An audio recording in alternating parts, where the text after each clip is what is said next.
ونستغفره ونؤمن به ونتوكل عليه ونعوذ بالله من شرور أنفسنا ومن سيئات أعمالنا من يهده الله فلا مضل له ومن يضلله فلا هادي له ونشهد أن لا إله إلا الله وحده لا شريك له ونشهد أن سيدنا وسندنا وحبيبنا ونبينا ومولانا ومأوانا وملجانا محمدا عبده ورسوله أرسله بالحق بشيرا ونذيرا وداعيا إلى الله بإذنه وسراجا منيرا صلى الله عليه وعلى آله وأصحابه وأزواجه وأهل بيته وبارك وسلم تسليما كثيرا كثيرا أما بعد فأعوذ بالله من الشيطان الرجيم بسم الله الرحمن الرحيم إلا تنصروه فقد نصره الله إذ أخرجه الذين كفروا ثاني اثنين إذ هما في الغار إذ يقول لصاحبه لا تحزن إن الله معنا صدق الله العظيم وبلغنا رسوله النبي الكريم ونحن على ذلك لمن الشاهدين والشاكرين والحمد لله رب العالمين.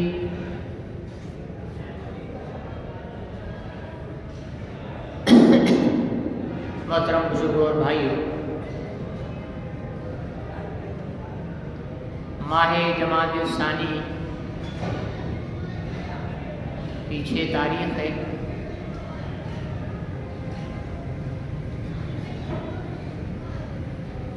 اس مہینے کی 22 تاریخ کو یار غار رسول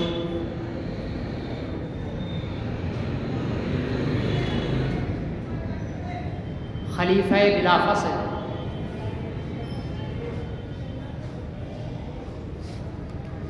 حضرت سیدنا ابو بکر صدیق رضی اللہ تعالی عنہ کی وفات ہوئی تھی.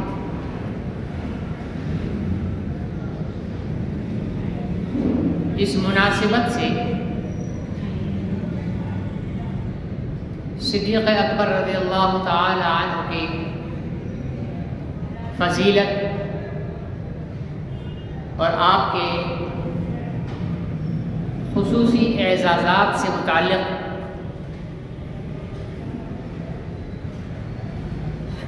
انشاءاللہ آج بھی اور آنے والے جمعات پر بھی گفتگو کی جائے گی. صحابہ اکرام میں حضرت ابو بکر صدیق رضی اللہ تعالی عنہ کو سب سے زیادہ فضیلت حاصل ہے. اس کا سبب یہ ہے کہ مردوں میں سب سے پہلے ایمان لانے والے حضرت سیدنا ابو بکر صدیق رضی اللہ تعالی عنہ، بچوں میں حضرت علی اور خواتین میں ام المومنین سیدہ خدیجہ الکبریٰ رضی اللہ تعالی عنہ تھی، اور غلاموں میں حضرت زید رضی اللہ تعالی عنہ.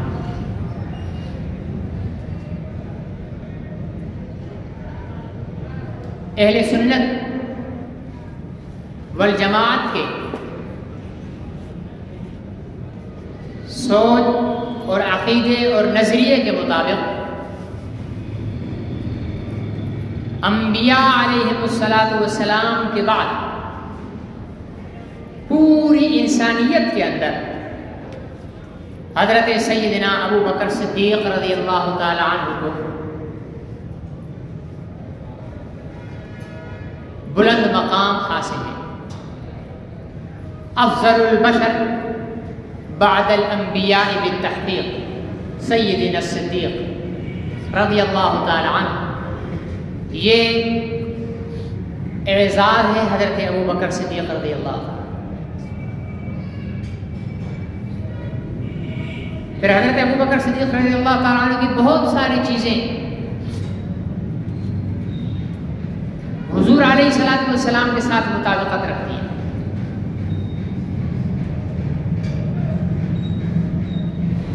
اور تمام صحابہ اکرام میں سب سے زیادہ حضور علیہ السلام سے محبت کرنے والی ذات بھی حضرت ابو بکر صدیق رضی اللہ تعالیٰ عنہ.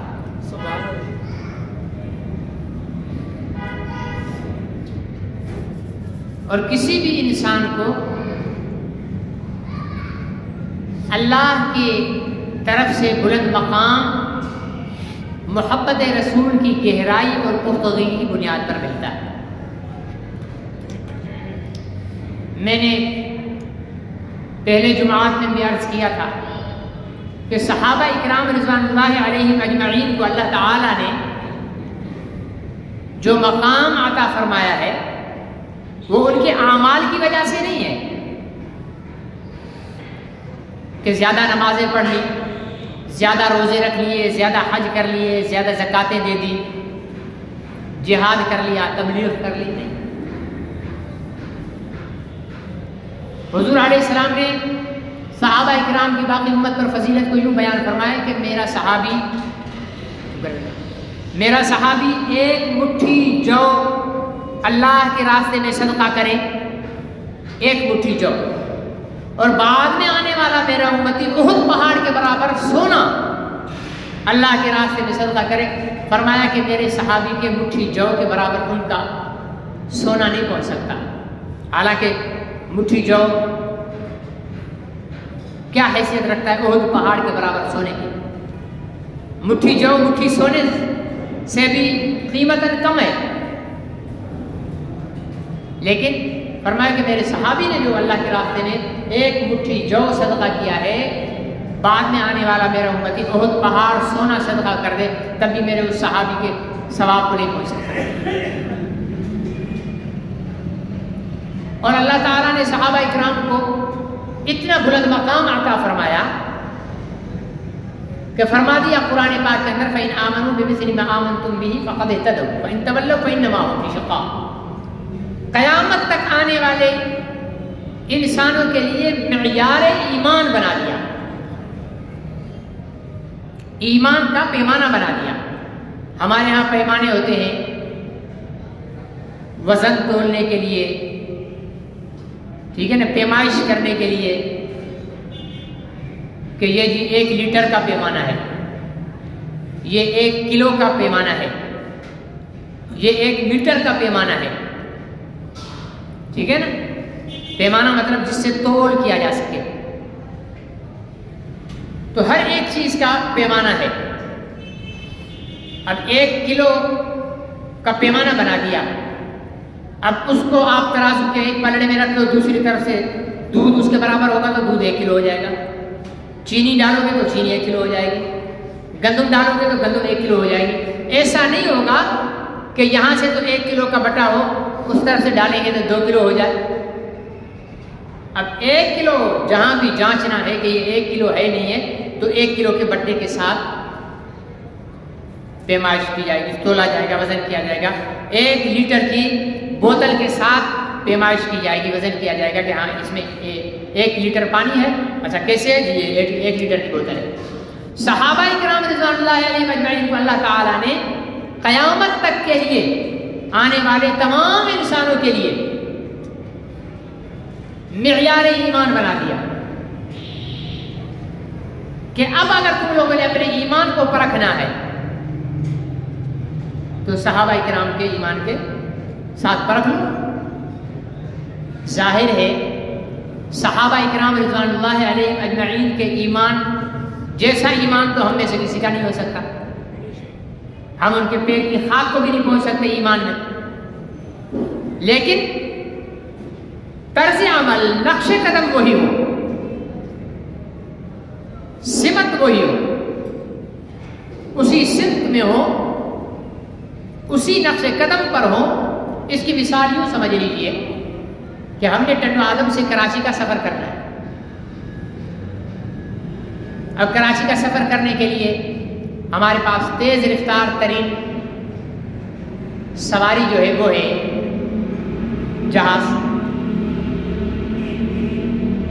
یہاں سے ٹنڈو آدم تک، ٹنڈو آدم سے کراچی تک آدھا گھنٹہ.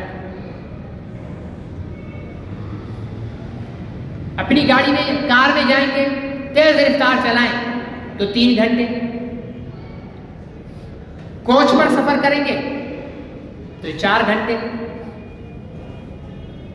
موٹر سائیکل پر سفر کریں گے 8 گھنٹے، 6 گھنٹے، ٹھیک ہے نا، 5 گھنٹے. سائیکل پر کوئی شوقین سفر کریں کہ میں کراچی سائیکل پر جاؤں گا، 8 گھنٹے کی جگہ 10-12 گھنٹے لگ جائیں گے، 14 گھنٹے لگ جائیں گے، ہو سکتا ہے 24 گھنٹے لگ جائیں گے. لیکن پیدل سفر کرنے والا ہے، کہتا ہے کہ میں پیدل جاؤں گا کراچی، تو ہو سکتا ہے کہ 2 دن میں پہنچے، 3 دن میں پہنچے. ٹھیک ہے. شرط یہ ہے کہ جہاز کی، کار کی، کوچ کی، موٹر سائیکل کی، سائیکل کی، پیدل کی، ان سب کی سمت ایک ہو، کراچی کی سمت ہو، رخ ان سب کا کراچی کی طرف ہو. تو جہاز والا آدھے گھنٹے میں پہنچ جائے گا، وہ 2-3 گھنٹے میں پہنچ جائے گا، وہ 4 گھنٹے میں، وہ 8 گھنٹے میں، وہ 24 گھنٹے میں پہنچ جائے گا. پہنچیں گے سب کراچی. تو صحابہ اکرام کا معیار ایمان کا، ایمان کی مضبوطی، ان کی رفتار جہاز سے بھی زیادہ تیز ہے. ٹھیک ہے. وہ منزل جنت تک سب سے پہلے پہنچنے والے جماعت. اس کے بعد تابعین ہے، تبع تابعین ہیں، ائمہ مجتہدین ہیں، محدثین ہیں، اولیاء اللہ ہیں. ہر ایک کی اپنے اپنے ایمان کی رفتار ہے.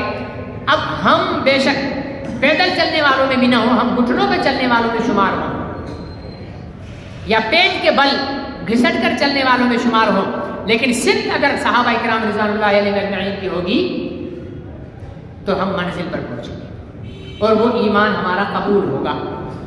اگر صرف صحابہ اکرام کی نہیں ہے تو پھر ہمارا ایمان قابل قبول نہیں.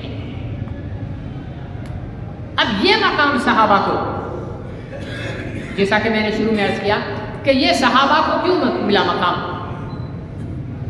کیا ان کے قد بہت بڑے بڑے تھے؟ ان کی کھال جو ہے وہ سونے کی بنی ہوئی تھی؟ ان کے اندر جو رگوں میں خون ہے وہ کوئی قیمتی قسم کی جو ہے لیکوئڈ تھا جو ہمارے اندر نہیں ہے؟ یا وہ اچھا کھاتے تھے، اچھا پہنتے تھے، اچھا رہتے تھے؟ نہیں. موجودہ دور کے مسلمانوں سے وہ کم کھاتے تھے. ان کی رہائشیں وہ نہیں تھی جو آج مسلمانوں کے پاس ہے، ان کے لباس وہ نہیں تھے جو آج مسلمانوں کے پاس ہے. ٹھیک ہے نا. پھر ان کو یہ مقام کیوں ملا ہے؟ علماء اکرام نے لکھا ہے کہ صحابہ اکرام رضوان اللہ علیہ اجمعین کو یہ مقام ملا ہے، یہ مقام اعمال کی بنیاد پر نہیں ملا ہے. کیونکہ اگر اعمال کی بنیاد پر ہو تو بعد میں آنے والے بہت سے ایسے لوگ ہیں جن کے اعمال صحابہ اکرام سے زیادہ ہیں، کاؤنٹنگ میں، گنتی میں. ٹھیک ہے نا، گنتی میں بہت زیادہ ہے. ایک صحابی آئے، ایک حضور علیہ السلام جنگ کا میدان ہے، ایک شخص آیا، آ کر عرض کیا کہ اے اللہ کے رسول میں آپ پر کلمہ پڑھوں، پھر میدان جہاد میں جاؤں، یا پہلے ڈائریکٹ میدان جہاد میں چلا جاؤں اور کافروں سے لڑنا شروع کر دوں؟ آپ نے فرمایا کلمہ پڑھ لو. اس نے کلمہ پڑھا، میدان جہاد میں چلا گیا، لڑتے لڑتے شہید ہو گیا، لڑتے لڑتے شہید ہو گیا. اب اس نے ایک نماز نہیں پڑھی، روزہ نہیں رکھا، حج نہیں کیا، زکوٰۃ نہیں دی، ٹھیک ہے نا، ایک فریضہ جہاد، وہ بھی ایک ہی زندگی کے پہلے جہاد کے اندر جام شہادت نوش کر لیا۔ اب ہم کیا سمجھیں گے کہ بعد میں آنے والے بہت سارے،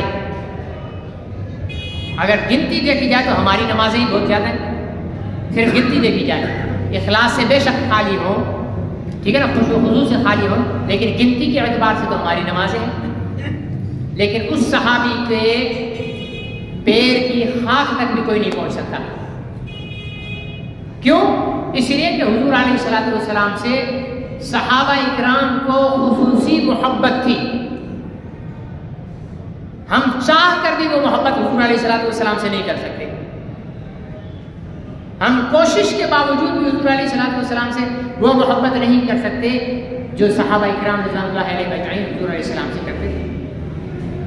ان لوگوں نے حضور علیہ السلام کو دیکھا ہے، آپ کے ساتھ بیٹھے ہیں، آپ کی مجالس میں شرکت کی ہے، آپ کی زبان مبارک سے دین کو سیکھا ہے، سنا ہے، آپ کی زبان مبارک سے قرآن پاک کو سنا اور سیکھا ہے،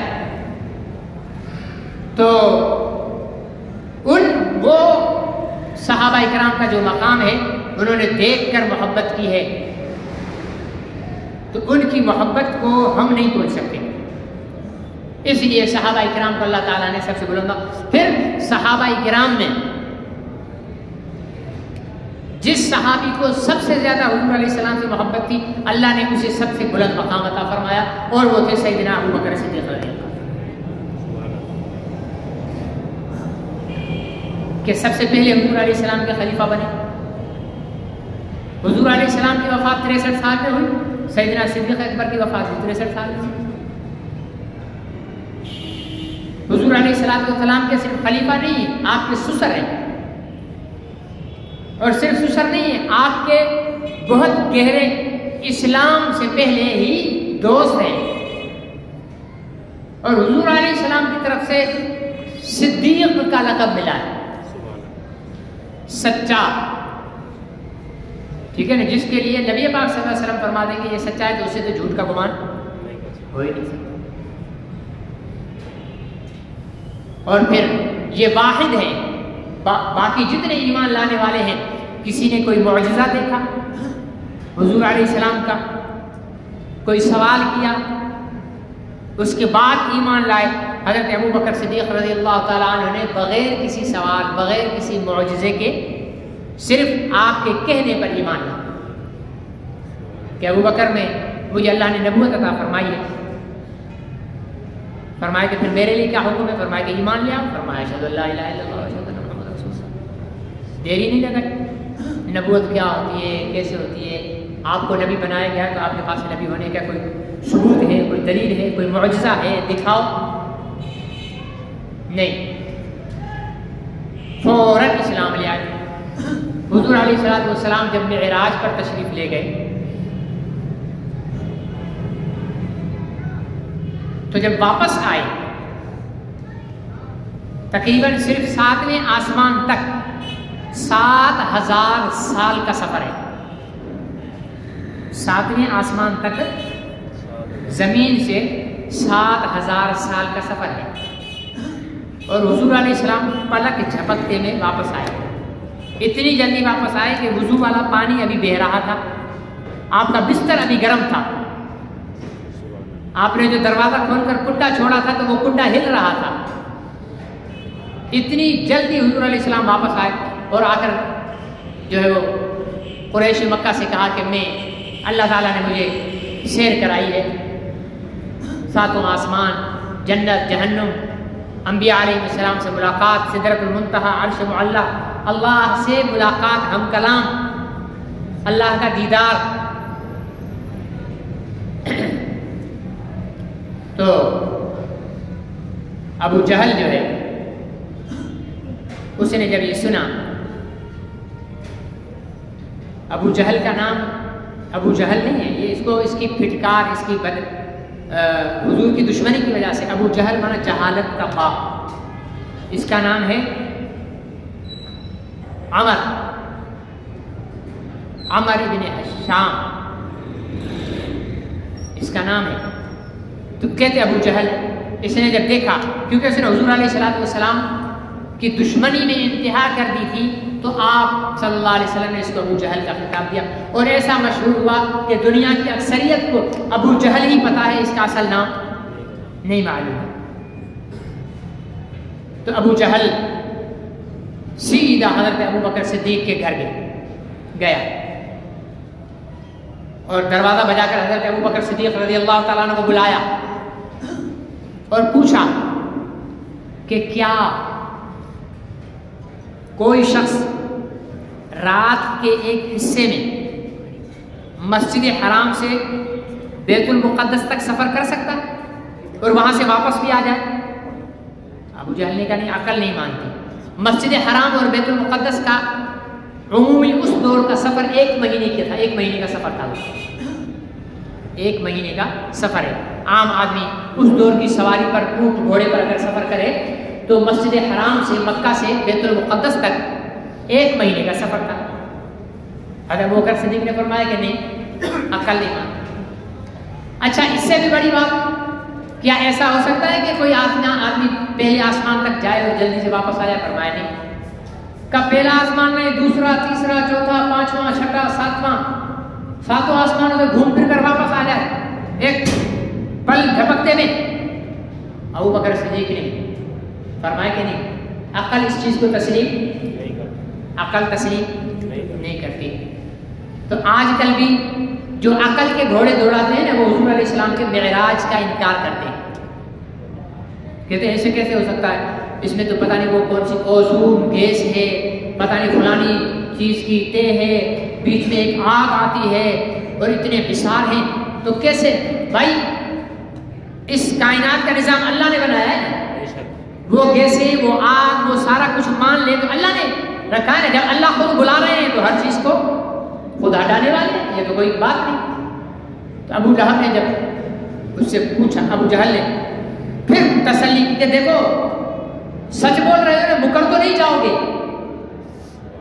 ایسا تو نہیں ہے کہ باپ پھر پلٹ جاؤ؟ اس نے کہا نہیں بھائی، ایسا ہو ہی نہیں، پکی بات نہیں ہو سکتا تھا۔ تو بولا کہ تمہارا دوست محمد جو ہے وہ کہتا ہے کہ ایسا کچھ کر کے، اس نے کہا ہے تو پھر تو ہوا ہی،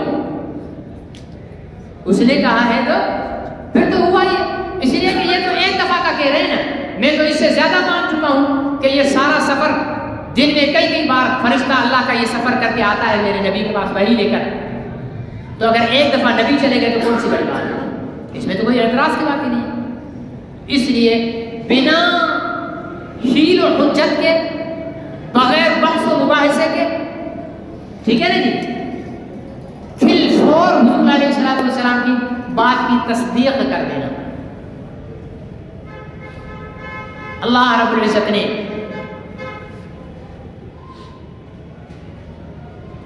اتنا بلند مقام عطا فرمایا کہ ایک مجلس میں حضرت ابو بکر صدیق اور صحابہ اکرام بیٹھے ہوئے تھے، حضور علیہ السلام نے جنت کا بیان فرمایا اور فرمایا کہ جنت کے 8 دروازے ہیں،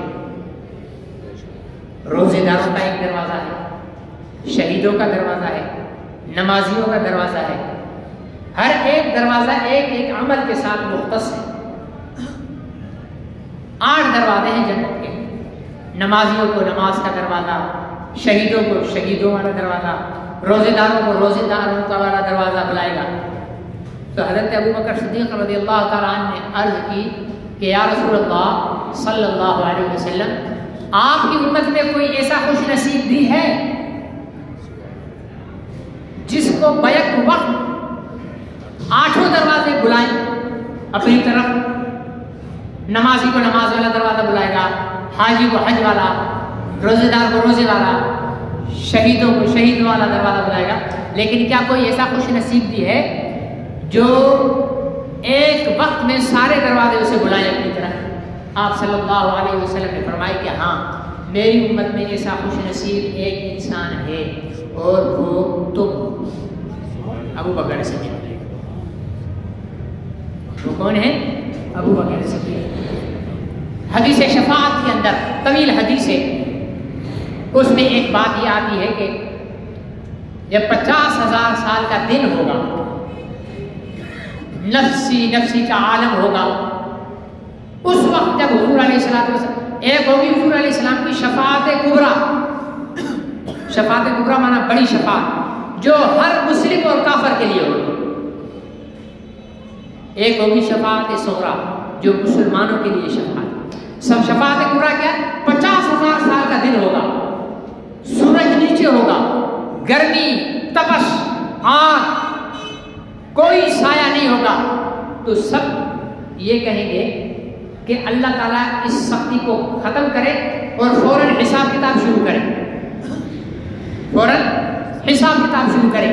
تو حضور علیہ السلام پہلی شفاعت یہ فرمائیں گے کہ یا اللہ اس گرمی کو ختم فرما کر حساب شروع فرمائیے، تو اللہ تعالیٰ حضور علیہ السلام کی دعا کو قبول فرمائیں گے، اس کا تمام انسانوں کو فائدہ ہوگا۔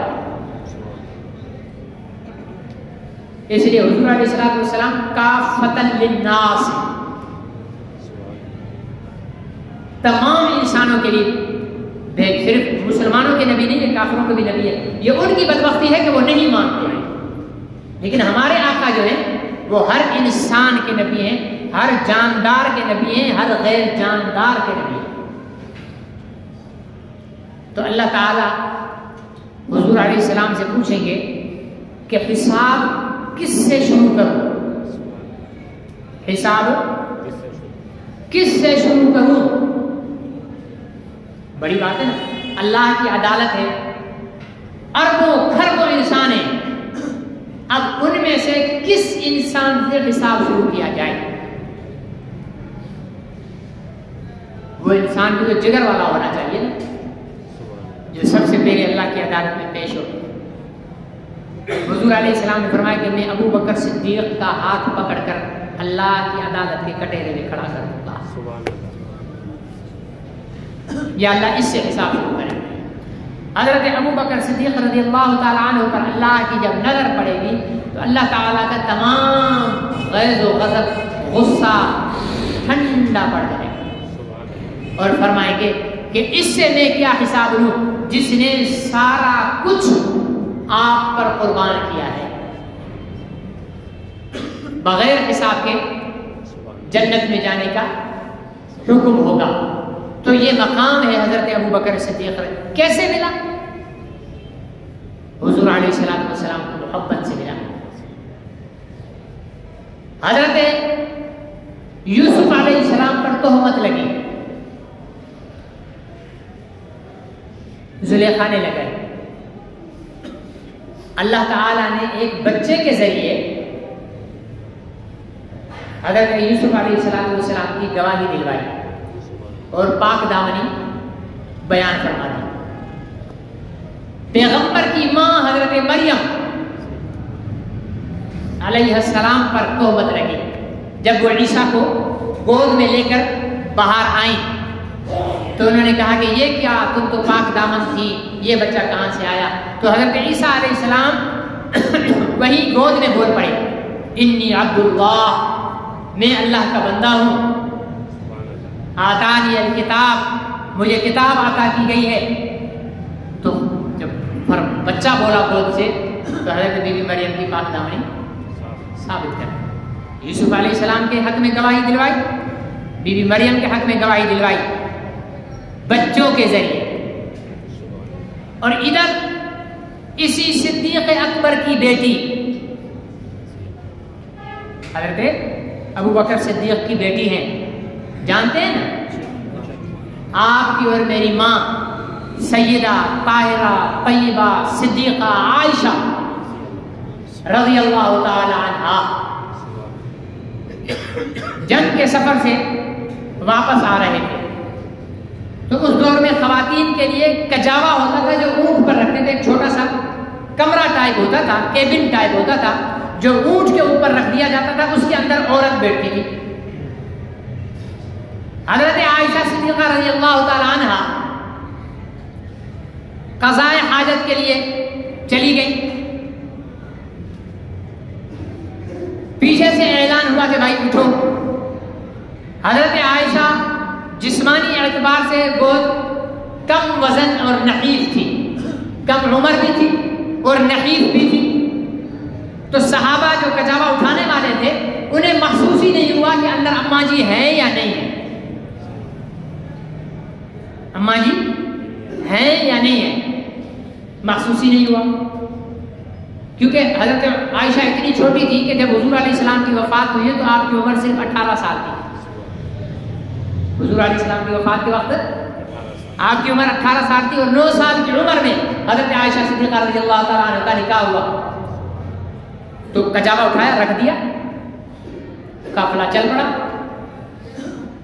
کم عمر تھی لیکن ذی عقل تھی، عقل والی خاتون تھی، نبی کی بیوی ہیں، اللہ کا انتخاب ہے، اللہ نے نکاح کا حکم فرمایا ہے۔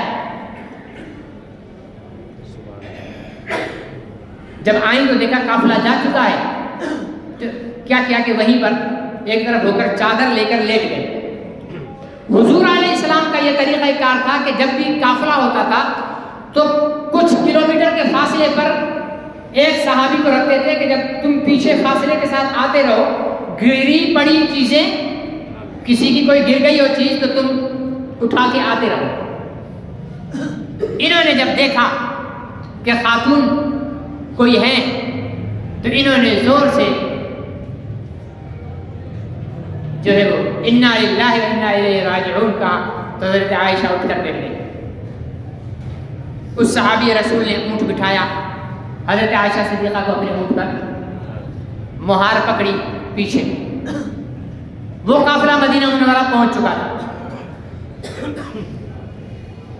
اب جب یہ قافلہ، یہ جب صحابی رسول اونٹ کی مہار لیے ہوئے پہنچے اور اونٹ پر بیٹھی ہوئی ہے سیدہ کائنات، تو منافقین تو ہر دور میں ہوتے ہیں، انہوں نے فوراً الزام لگا دیا اس صحابی رسول کے ساتھ بد چلنی کا، معاذ اللہ، لعنت اللہ علیہم۔ ٹھیک ہے، پورے مدینے میں شور مچ گیا حضرت عائشہ صدیقہ کے لیے۔ اچھا، حضرت عائشہ صدیقہ اتنی کم عمر، انہیں پتہ ہی نہیں ہے کہ مجھ پر کیا الزام لگا ہے۔ حضور علیہ السلام پریشان ہے کہ میری بیوی پر الزام لگا۔ کبھی کسی صحابی سے پوچھتے ہیں تمہارا کیا خیال ہے، کبھی کسی صحابی سے پوچھتے ہیں تمہارا کیا خیال ہے، کبھی کسی صحابی سے پوچھتے ہیں تمہارا کیا خیال ہے۔ حضرت علی سے پوچھا تو حضرت علی نے عرض کیا کہ یا رسول اللہ، یہ تو میں نہیں کہہ سکتا کہ حضرت عائشہ جو ہے معاذ اللہ جو ہے وہ غلط ہیں یا بد کردار ہیں، لیکن اگر آپ کا دل مطمئن نہیں تو آپ کے لیے عورتیں بہت ہیں، آپ دوسری شادی کر لیں کسی اور خاتون سے۔ لیکن فیصلہ کن جواب حضرت عمر نے دیا۔ حضرت عمر کو اللہ تعالیٰ نے بہت عجیب جو ہے انہیں ایک فقاہت عطا فرمائی تھی، سمجھ عطا فرمائی تھی۔ بہت سارے مقامات ایسے ہیں کہ حضرت عمر نے کہا اور وہی اللہ نے قرآن میں نازل کر دیا۔ یہ مقام تھا حضرت عمر کا۔ حضرت عمر نے پوچھا عمر تم بتاؤ میری عائشہ کے لیے کیا خیال ہے تمہارا؟ حضرت عمر نے عرض کیا کہ یا رسول اللہ پہلے میرے سوال کا جواب دیں، پوچھو آپ نے عائشہ سے اپنی مرضی سے نکاح کیا ہے یا اللہ کے حکم سے؟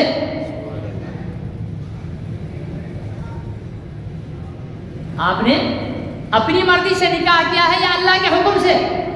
حضور علیہ السلام نے فرمایا میں نے اللہ کے حکم سے کیا۔